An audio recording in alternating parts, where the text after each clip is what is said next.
insane, you might be right. Welcome to the Rant Network. My name's Stuart Brisgell. That's David Solomon. We bring you unfiltered, uncensored conversation on a wide range of topics. This podcast is dedicated on expressing opinions and share thoughts and experiences from a variety of perspective and giving you a flat out honest opinion, whether you like it or not. Join us as we dive into the latest news, pop culture, and so much more. Rants about absurdity of modern life, like Today Guys, or deeper issues affecting society, like David will have a rant posted for Monday, which will be a great one if you can catch it on the re-record.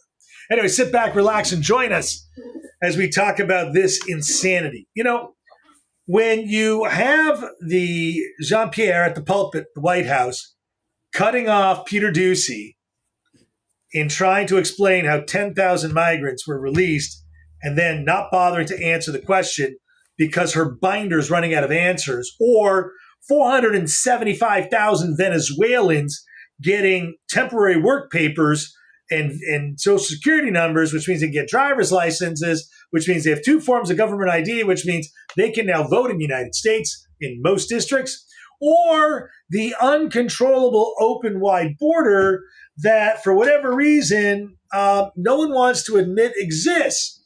And you know what? Even the people in the city of New York are starting to say, stop the funnel, man. You got to find somewhere else to go. Begging for mercy. Now, and let's add one more thing to it. The market's going bananas because the threat of closing down the government, because if you watch MSNBC, it's McCarthy's fault. Well, fact of the matter, it's not. You have two members on the Republican side that want to split the bill to have the Ukraine on one side and the defense bill on the other. It's actually not inappropriate because, as we know from Bidenomics and the Green New Deal, which got renamed about 45 times, there's all kinds of pork, fat, and crap in there that has nothing to do with what the bill's name is. So, David, I know that we didn't think what we were going to talk about today, and there's so much going on with all these topics that I figured I'd throw everything at you because you got the Mickey Mouse ears. And I think that you're going to be able to give us a rant that's going to be enjoyable. Look, Stuart, thanks for once again promoting Disney, the woke channel. But look, here's the thing, folks. If we look right now at what's going on this week in the United States, and as a Canadian, I look at the United States as the greatest reality TV show. Oh, goodness gracious. Talk about ridiculous. Migrants are now coming in at record numbers across the border. The borders are not secure at all. The government has taken away money from ICE to give the money to the IRS so that they can go ahead and chase you, the little peer person, for your little dimes, all the while leaving the borders completely exposed. Why? Because as Stuart clearly said, migrants become voters, voters become voters for the Democratic Party because the Republicans are the bad people. And that's what you hear. And that's how the Democratic Party wants to beef up its voting support. Irrespective of the fact that you have Governor Kathy Hochul, I believe I pronounced her name right, who said yesterday, now I got to get this quote, go somewhere else. She's telling prospective migrants to, quote, go somewhere else because the state has no more capacity to handle them. Look what's happening here. Don't come to New York. Go back to Texas, New Mexico, Arizona, all those border states that for years have had to handle illegal migrants, but never in this volume. So when Governor Abbott, Ron DeSantis, and other governors bust these migrants to the North freaks out. All the Democratic, these blue states are freaking out. You know, we had Eric, Adams, mayor of New York City, yell at the Biden administration. And what is as Stuart clearly said, the press secretary stands there and refuses to answer the question about migrants. She blamed Peter Doocy for cutting her off and whatever, because she was going to give one of those classic question within a question, dodging the answers, because once again, the Biden administration has no idea what they're doing. It's still the massive show that is there. Okay. And I know I have people who on the left, I have very good people, for good friends who are listening to this and saying, David, once again, you're ripping the Democrats. Once again, I'm ripping the Democrats because it's what are they doing? The economy is a mess. Oh, but unemployment is at the best rate. People cannot afford, Stuart, people can't afford a home. And what is Vice President Kamala Harris's answer to why young people can't afford a home? They call it climate anxiety. It's not the green climate. It's that they're upset that they can't have families and they can't have this and they can't have that. Not because mortgage rates are through the roof, not because people can't afford it, because that would show that the Biden administration, once again, mishandled things. So if we look at this week just as a whole, okay, you want to talk about another mishandling, Stuart, that you didn't even talk about? So here was a story that kind of went on the sideline that Joe Biden, who was elected president and started January of 2021, waited till September 2023 to meet face to face with Prime Minister Benjamin Netanyahu of Israel. That has never happened, not even in Obama.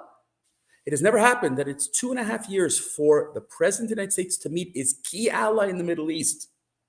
Not only did he not meet him, did he not wait to meet, he waited to meet him, he met him in New York. He wouldn't even invite him to the White House. He wouldn't even dignify the fact that Netanyahu is a credible ally and leader. To show you how Biden has no idea and that Jim Henson continues to be the puppeteer that controls the Biden body, but his entourage is controlling Joe Biden and really running the United States. Folks, this week is a clear classic case of running the asylum. David, when you mentioned Jim, I was thinking Jim Henson. I was thinking of the original puppeteer of the Muppets. That's what I said. Right. Joe Biden has cue cards. Joe Biden has an earpiece. Joe Biden has a teleprompter. Joe Biden doesn't have. What are you looking at, Dave? I'm doing a Biden. Oh, yes. Joe Biden, I mean, you look really crazy. Joe Biden doesn't know what's the next sentence, what's the next hand to shake. It's really sad.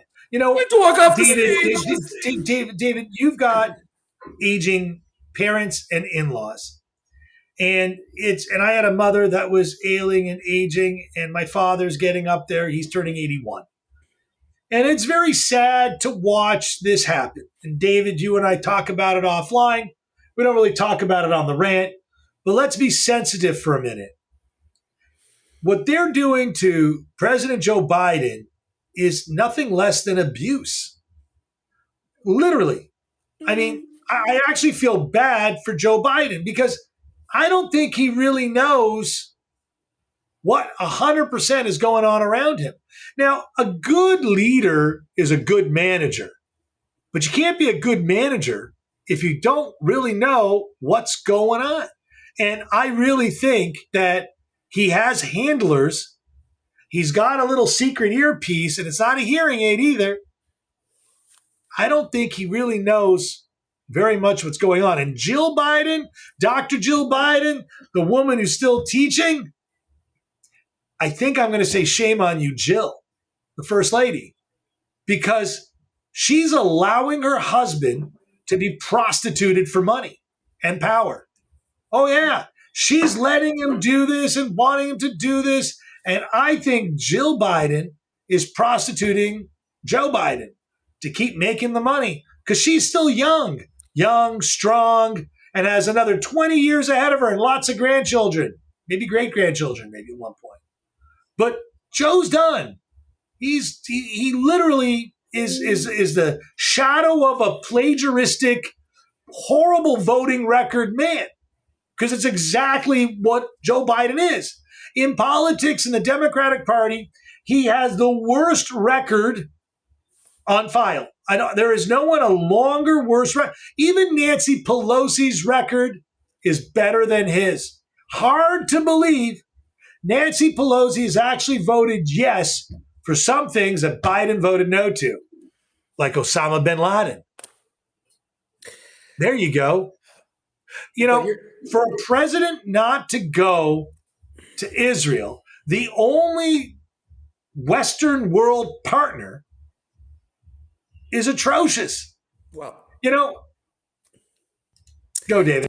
Stuart, look. Let me just cut in for just a second here, okay? And look, I think that what's really happening here, and this is where the Democrats are starting to, you know, question things. Why did they pick Joe Biden 4 years ago, or a number of years ago? Let's think about it. Well, you had Bernie Sanders on the left, that hardcore socialist, and he was really powerful. But there was really, why have there been, since, look, in Hillary's case, there was hardly any candidates. In 2020, there were hardly any candidates. The Democratic Party wants to control its president. I mean, let's be realistic, okay? If you put Bernie Sanders in there, who, by the way, is also quite up there in age, but he's still got his wits there. And when you heard Donald Trump, and I heard his interview on a podcast, and I've got to tell you, he said, look, and I agree with him. He goes, it's not age, it's faculties, because Bernie Marcus from Home Depot is 9 years old. That man still has his faculties. Joe Biden doesn't have his faculties. And so if that's the case, you can control him. And I bring up the Jim Henson Muppets because somebody in the background is controlling him physically because, you know, I don't know, but his handlers are telling him what to do. You hear the instructions, you hear you hear it. Okay. It's a scary thing that the leader of the free world is possibly a Muppet. Okay. And that's scary to believe. So why would Joe Biden? I mean, if you remember, Stuart, Ronald Reagan in his first term, the powerhouse that he was, the Alzheimer's wasn't obvious. But by the second term, they said it was Nancy and the cabinet and his entourage and the Secretary of State who literally ran the country. This is the same thing. This is what scares the Democrats, because if Biden dies in office, they can't control Kamala Harris.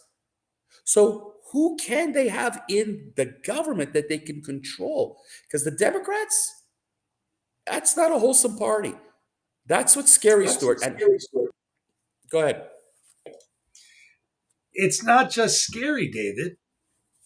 The person who's the president of the United States who laughs like a hyena, can't stay on topic, allegedly graduated really well in her law class, stood and let all these people out on the street, wants to let more people out on the street that have convicted crimes, and putting her as a leader of the free world?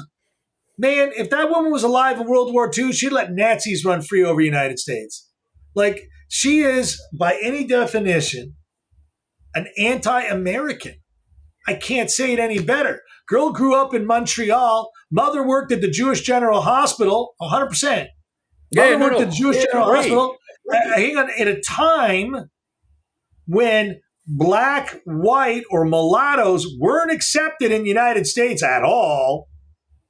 And being that type of person in a white hospital didn't help her much either. And I'm probably willing to bet that she was picked on a shitload in school. Whatever. It doesn't matter. Does it? Yeah, but it does. We always look back in history. What created Adolf Hitler? Well, what created her? Stuart, do you want her as president? No, but we're talking about, but talk about Biden and his policies. They stink. The president chooses the weakest running mate so that they won't overcome them. But they're supposed to pick a running mate that helped him to win an election. And I don't think that Kamala can help him win another election. She is just too divisive. She has caused enough harm. And I think that the Democrats right now are in such disarray. And watching what Bidenomics has done to the country and everything, is there any wonder why the Gavin Newsoms of this world and others are sitting in the wings waiting for their turn to jump in? Stuart, let's wrap this up. Well, Newsom isn't waiting on the sidelines. That's why you see him all over the country. Guys, that's it for today's episode. Thank you for joining and tuning and listening to the Rant Network. Grab us on your podcast, chat us on your website. We will give you some valuable insight to all that nonsense that they call the news, or we'll call it editorial networks. We appreciate your support. Please join us next time. Monday will be a pre-recorded, very deep, meaningful podcast that David's going to record solo. And I hope you guys catch it on the flip side on Tuesday or Monday night. It will be the deepest podcast in a very long time by us. And I promise you, it's not about Democrats. It's not about Republicans. In the meantime, don't forget to follow us, share us. We're always listening to you, our viewers, our listeners. David, wrap it up. Say goodbye. Have a good weekend, everyone. Khatima Tova.